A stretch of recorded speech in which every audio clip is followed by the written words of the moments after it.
Hey YouTube, HeirofCarthage here. What the crap is going on? Let's get some Shogun 2 multiplayer online action here. This will be a good trade against our Rome campaign that we have going as well. I'd like to kind of keep those alternating up a little bit so you don't get too much of any one thing. Sorry I didn't get a video up before I left, but I was out of town most of the weekend. But I do believe I have some excellent footage for you here. I believe that you'll enjoy it a lot. I don't want to give away any more than that, but I do believe that you'll enjoy it a lot. It's two battles. One of them is against a fan of mine, and the other is against a player who was ranked considerably higher than I was, both of which are great battles, and I will not tell you whether I win or lose. You'll just have to see for yourself. I wanted to give you a little bit more veteran advice. I say advice.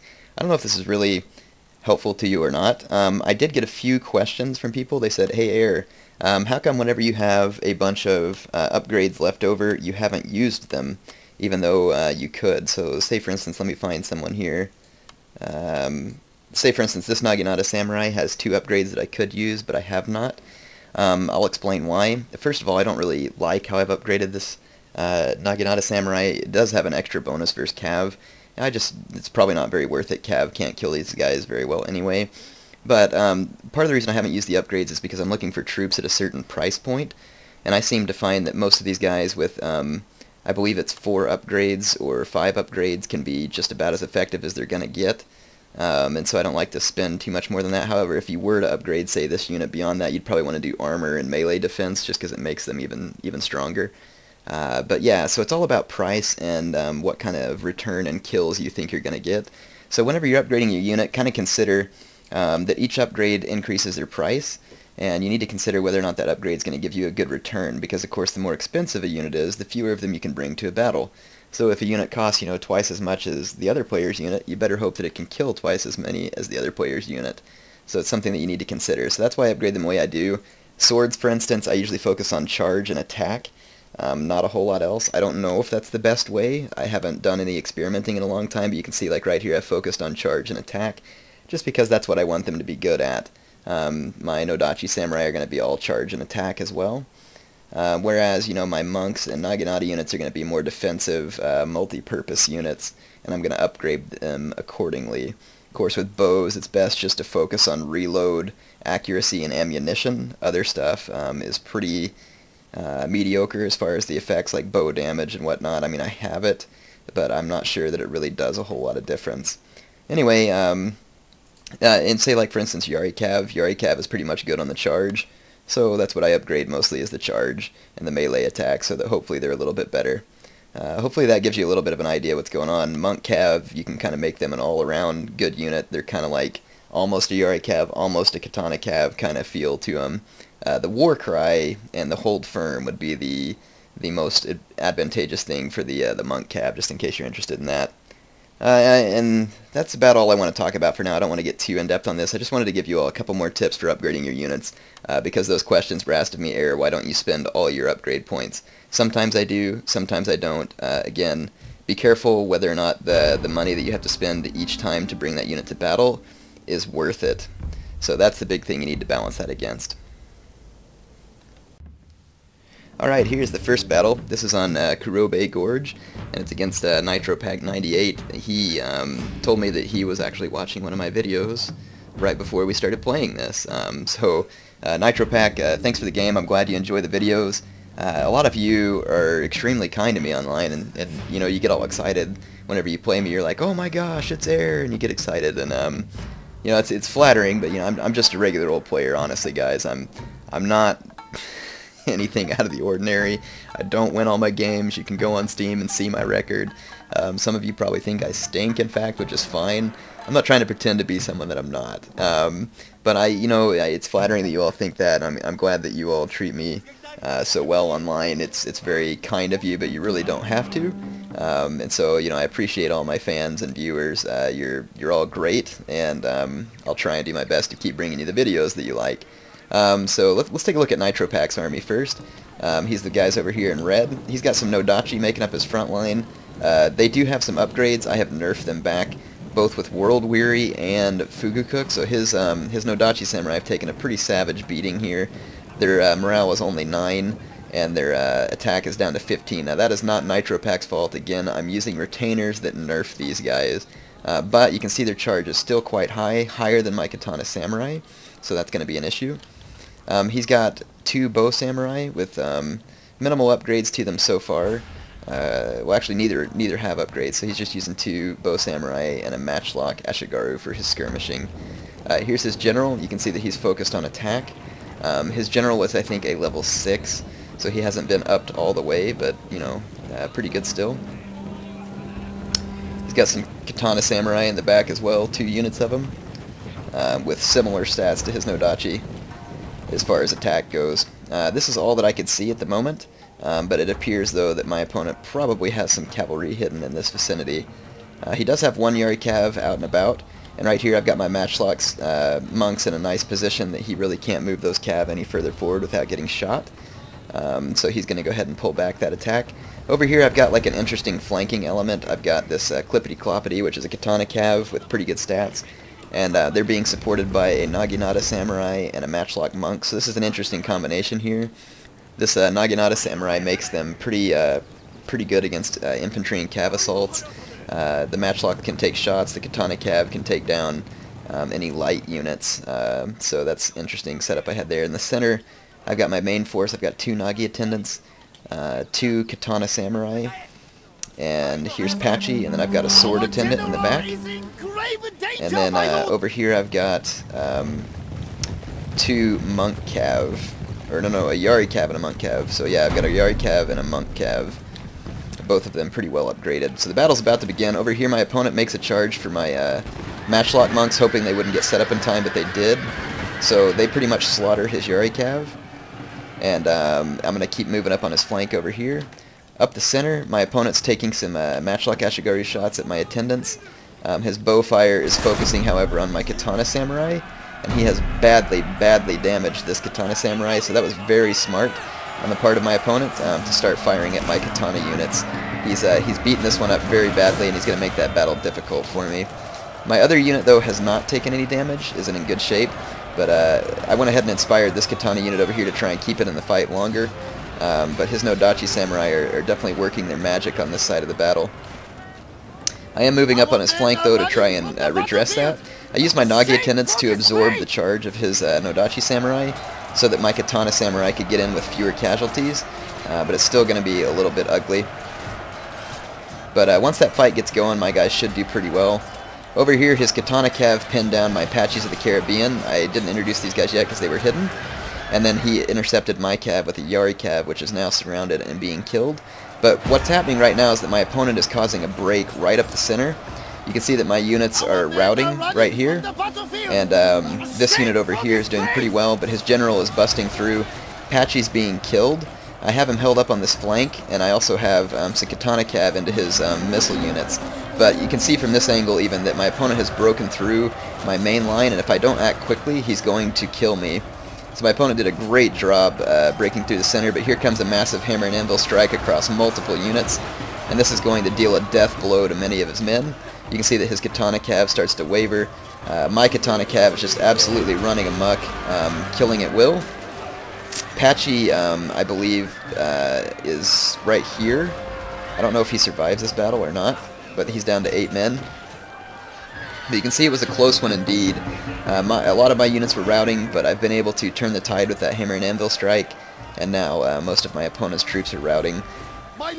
So my opponent did a great job of blasting through my center. The problem was that he didn't have anything there to defend the rear of his army. If he would have given up one of those Bow Samurai units for a few Nagi attendants units to hold up my hammer and anvil strikes, he actually very well could have won that battle right there quite quickly. So that was an interesting battle. Kudos to my opponent for being aggressive and just knowing that he had that advantage there in the center and pushing that. Like I said, the only thing that he couldn't defend against is once my Cav got rid of his, it was just a matter of time before a massive hammer and anvil strike routed his men. Sword units are very good in a head-on fight, and they can cause a lot of damage, but they're extremely susceptible to a hammer and anvil strike. In fact, even Naginata monks and Naginata samurai are susceptible to a hammer and anvil strike as long as they're fixed in the front. So they won't be quite as killed quite as easily from it, just since they have more defense and a bonus versus cav, but it will destroy their morale, basically, to get charged from behind, and usually if you can break their morale, obviously the unit breaks. But I do want to show you the unit statistics from that battle. Like I said, kudos to my opponent. He played well there, and for a while the tide of the battle was in his favor. So I think that overall the things that he did well was he was aggressive, he played his strength where he had it, which was in the center, but I think that his main downfall there was the choice of his units. Like I said, trade in one of those bow samurai with a couple of Nagi attendants, or that matchlock Ashigaru for some Nagi attendants, and he would have had an army there that would have beaten mine. So a good game to my opponent, though. Let's take a look at those statistics. You can see Clippity Cloppity here. He got a hold of almost all like archer and matchlock units, and this is the kind of damage that a katana cav will do to those units. You can see massive kills. This was the katana samurai that didn't get hit by the arrows, so you can see that it did very well because the Nodachi samurai it fought did not get a charge in. So these guys had higher attack and more defense, so they did well. But here is the katana samurai that got hit by the bow and arrows. They still managed to pull off a surprising number of kills, but you can see that they got destroyed. My Patches of the Caribbean got beat up really bad by his katana cav. I was actually lucky those guys didn't rout sooner than they did. Those guys were pretty beast for holding out that long. That was all Yari cav, basically, that my matchlock monks killed. And then my sword attendants really just held up his men in the center, and I actually can't believe they got that many kills. That surprises me. And then Patchy's unit didn't get many kills. They got wailed on. Anyway, there's his units. You can see that his Nodachis there in the center did pretty well, but a Nodachi unit usually needs to get more kills than that for it to be worth the money that you spend on him. His katana cavalry was very nearly successful, but not quite. But you can see his avatar, though, was busting out a few kills. Anyway, good game to my opponent. Let me take you to the next footage. Alright, this game was against a guy in the Russian Empire. You can see his name there. He was a gold 10-star. Remember, I'm a silver 10-star, so that just means that this guy's probably played more games than me. Not necessarily, just because I played a lot of games before this whole prestige system came out. He may have gotten the game just then. I don't know, but typically that means that they've played more games than me. There's lots of players on Shogun 2 who have played way over 1,000 games, some of them 2 or even 3,000 games. I've only played probably 500 or 600 games in Shogun 2 Online, which is a lot, but it's not near as much as what a lot of players out there have. So as far as experience in games, that's it. But there is no like real skill rating on this game, similar to what they had in Halo 3. So it's always hard to tell what the actual skill is. They do have like a skill rating, but I don't think that it works well enough to really give you a great idea. So okay, I'll introduce you to my army here. I got a Daikyu Samurai up front. I've got a Matchlock Warrior Monk right behind them. I've got Apache's Pain Patrol, which is one of my Nagi Samurai. I've got my Long Yari Ashigaru. I've got 2 Katana Samurai right behind that, and then I've got 2 Naginata Warrior Monks in the very back. Of course, Patchy. And then I've got another Katana Cav here. This is I Cut Your Face. And then my Cav contingent is a Yari Cav with, minimal upgrades. And then I've got a Nagi Monk Cav with 1 upgrade, and then a really good Nagi Monk Cav with Warcry and everything here. My opponent is gone for a numbers army, and I fought something similar to this in that Nagi Spam. Of course, this is not spam, but it is a high numbers army. He's chosen to get rid of a skirmishing component and favor more of an attack component. You can actually see here that he's capturing the Morale Shrine, which is very, very bad for me.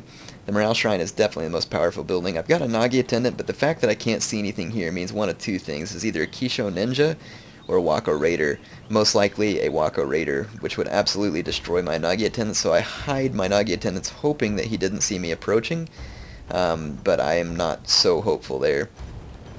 Let's take a look at my opponent's army. He's already got out here a Fire Cav and a Yari Cav. These guys totally outmatch what I've got. And then he's got 2 more Cav on top of that. Another's a Yari Cav with very good attack, and another decent Yari Cav. So my opponent has a decisive Cav advantage here. Although I'm hoping to use the downhill to my advantage, but my opponent's also got a lot of Nagi attendants that he can help support with. He's fielding a large sword army with Nagi attendants for protection and a good Cav contingent for protection.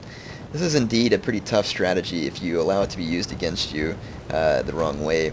Now, none of his sword units are particularly great since they've got the World Weary and the Fugu Cook hurting them, so it brings their attack down by 3 each.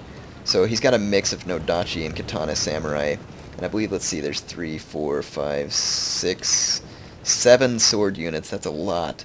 He's got his general here, which is a mix of melee and leadership. You can see his stats there.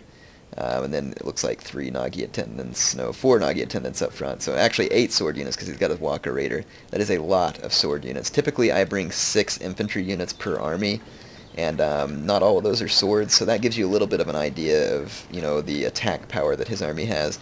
Now I am going to open up with my Daiki Samurai and start firing at some of his sword units. I probably should have targeted some of his Nodachi Samurai, which I thought I did, but my guys are shooting and actually hitting some of his Nagi attendants. He is charging, so I'm going to run my bows out of there.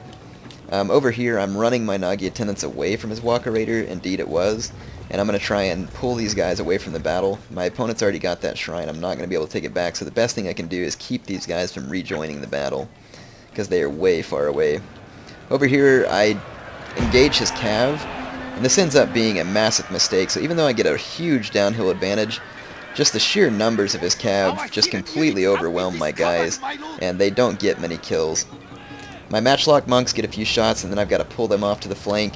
I'm going to set my long Yari Ashigaru here in poning formation, which is defensive with spear wall on. These guys will destroy any unit head-on, even a katana hero. So charging these guys head-on was a mistake on my opponent's part. But I did charge my swords forward, which was a mistake on my part. I should have let his guys just come straight into my long Yari Ashigaru. Over here, though, I'm just pinning his guys up and trying to prevent an outflanking maneuver on both sides, and I've done so. I'm taking my katana cav around, hoping to whip like a quick hammer and anvil in behind his Nagi attendants. Nagi attendants are a cheap, effective way to stop katana cav. What I really should have done here, and I'm gonna go into slow motion just because I don't want to miss any of this. You can see that I've engaged my opponent straight up the line. His guys are wavering, they're not real great, but some of his guys are good. And I left a hole right in the center somehow, and he charges straight through to take on Patchy, which is bad because it's early in the battle and my guy's in stand and fight. I do get a hammer and anvil strike though, right there, that knocks out some of his swords. That's going to end up being critical, but my katana cav is getting just cut to shreds by these Nagi attendants, and I just can't seem to get them away. On this flank, my matchlock monks are taking some pot shots into his guys. They won't shoot my own guys in the back, which is kind of cheap, but it ends up working out to my favor here. It just means that they won't get many shots in general. So they'll shoot, but only when they have a clear shot to an enemy unit. So in any case, that ends up helping me out over here as well. But up the center, my opponent is ripping me to shreds, and he's killing Patchy, which is really bad. Also, his cavalry just completely decimated mine because of my foolish attack there. So my opponent is in pretty good position right now to take me out. So I've got to pull my troops together and see what I can make out of this situation. Anyway, I'll go back into play. You can see that I finally let him catch my Nagi attendants back here. That was kind of a mistake because I was trying to micromanage the fight up here. Now, here's where the mixture of my units comes in handy. My opponent has all sword units, which means my katana cav is effective against almost all of his troops. Now, he is able to kill my katana cav here before they kill his general. I did get a little bit of damage done, and I'm shooting my Daiki Samurai in there to hopefully kill some of his cav and other units in the process. But the mixture of my units is going to give me more versatility versus his cavalry. So I completely break my opponent's flanks, but he charges in his monk or his Yari cav over here to try and reinforce. I have to block them up with my warrior monks. Warrior monks will absolutely destroy cavalry, and thank goodness. If I had brought all sword units, I would have been completely dead. So this is why I bring more of a balanced army. So now Patchy's dead. My Naginata Samurai in the center are getting pwned by Nodachi Samurai and Yari Cav. My bows here, I'm trying to get them away from the fight. My men start to waver because Patchy's dead, and so this actually looks really bad for me right now. So if you look at this, I just lost my men in the center. My House of Pain, Long Yari Ashigaru just routs. And all I've got right here is this Buddha's Wrath Naginata Monk unit. And then these guys over here that somehow managed to hold on, even though his general is right near him and stand and fight. So this battle is just absolutely critical at this moment. So a lot of my units just routed. My opponent's Yari Cav is going for my bows, but my bows have enough men left that I should be able to fight these guys off. Fortunately, it was just a Yari Cav. My monks are in a desperate fight out here against these Katana Samurai. Fortunately, my monks have great defense and morale, but his guys also have really good morale because he has the morale shrine. It's just that a lot of his army has now routed. But like I said, my guys are just in an absolute desperate fight, and if I had not held up this Waka Raider unit, then the fight would have already been over. But at this point, look, my opponent took that huge advantage, but now a bunch of his troops have routed. So I got a lucky break there. My bows and this monk unit over here was able to decisively defeat some of his units. I can now move my Daiki Samurai over and start firing at his Waka Raiders, but this fight is not over yet. Look, my Katana unit is wavering again. So it's starting to waver, and his Nodachi Samurai finally routs. I take these monks in to start fighting his general. But look at the stats on his general. 21 defense, 17 attack, 22 morale. That is a tough unit. I do have to try and kill them, though, before his Waka Raiders can reinforce, so my Daiki Samurai are back here pot-shotting them. Waka Raiders have poor armor, so I should be able to kill quite a few of them with every volley. And they're also very tired, which means my bows can completely outrun them. But you just heard that another one of my units is running from the battle, so I lost another monk unit. And now I'm wondering whether my guys can actually kill his general. Fortunately, his general is down to 8 men, so I do think that I will be able to win this fight with his general, but I've still got to deal with those Waka Raiders. And it's a desperate situation because just the littlest thing can make your men start to waver and rout at this point. Pretty sure I just lost that Katana unit too. I did. They're shattered, so I was down to 1 unit, which was my warrior monk. They finally rout his general.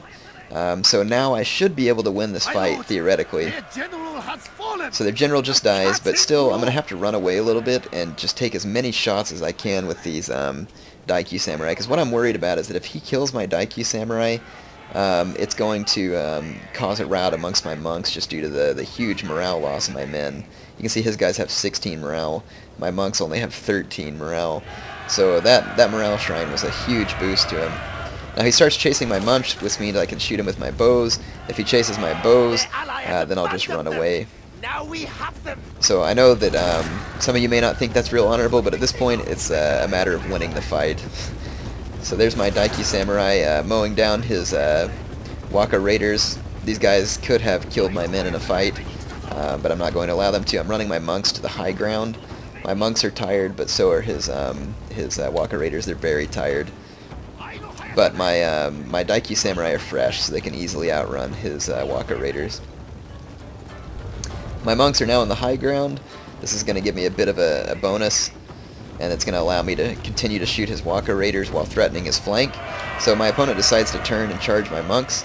I'm going to let my monks stand and take that charge. You can see my monks are already very badly bloodied from earlier fights, so they're already completely soaked in blood. And then there comes the arrow fire from behind from my Daiki Samurai.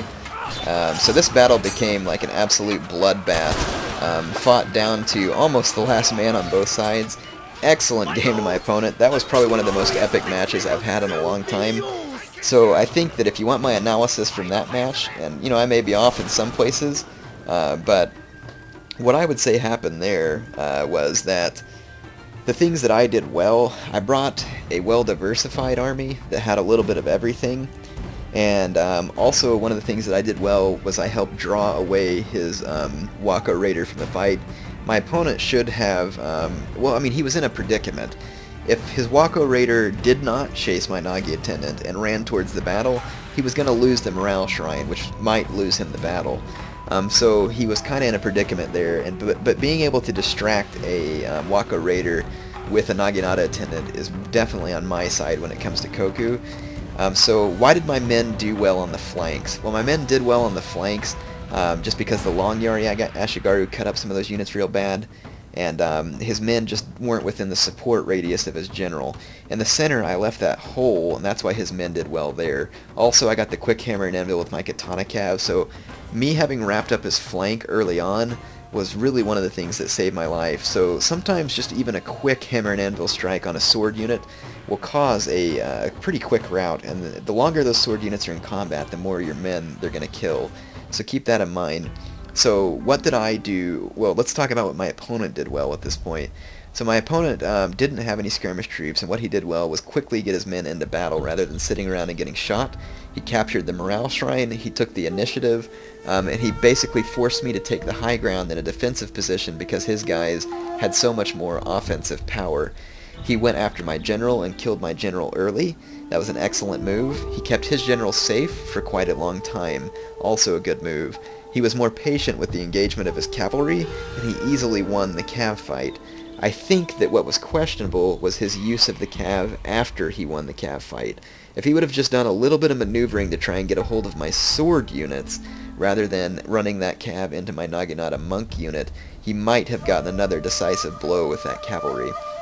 So that's just something I'll say, but that's one of the reasons why I bring a diversity of units, because I do not want his cav to have that advantage of being able to decimate all of my infantry units. So that's what I think my opponent did well. He knew what type of army he had, and he played it pretty well. So what are the things that I did wrong? Obviously, I think you saw some of those things that I did wrong. I left a hole in my center that my opponent punched through. I could have used my Katana Cav a little bit better than when I used them. Rather than taking them around the flank and into those Nagi attendants, I actually could have charged my Katana Cav right through my own men into his swords in the center, and that would have actually killed his swords in the center. So that's something you can do with your Katana Cav, is actually go through the back of your own men into their swords, if they're guarding the back of their line with spears, and that's actually a pretty effective way to help break their swords faster. So in any case, that's one of the things that I did poorly, was mismanage my Cav and my Katana Cav. I also mismanaged my Matchlock monks towards the end. What did my opponent do poorly? Like I said, I think he used his Cav wrong in the end, and he probably could have improved on that. In any case, I hope you enjoyed that battle. I thought it was a really good one. Very close battle, and you just really never knew who was going to win that. That one came down to the wire, and both of our units were routing at several points, so I thought that was a great one. Look how many kills this Naginata monk unit got right there. 272 kills. Those guys were beast. You can see that my Katana units did very well against his guys, just because their attack was much better. But there was just so many more guys on his side of the battle. You can see, though, a lot of my units getting over 100 kills. My Daiki Samurai, my Naginata Samurai, Long Yari, both of my Warrior Monks, both my Katana Samurai, I got a lot of kills. I misused my Katana Cav for sure, misused my Cavalry, and then Patchy got way more kills than I thought he could have. So you can see that my opponent took a whole lot of losses, but that he had so many men that it almost worked out. Anyway, interesting game indeed. But yeah, you can see my opponent fielded quite a few more men than me, 300 more men. Alright, great game to my opponents. Hope you all enjoyed it. I will be back soon this week with some more Rome Total Realism campaign, so I hope you're enjoying that. I'm not going to play that campaign to the very end, just because it would take forever, but I will play it until we do some capturing of Sicily, maybe even invade Carthage or Syracuse or something as a nice finale. In any case, HeirofCarthage signing off for now. I will see you soon, YouTube.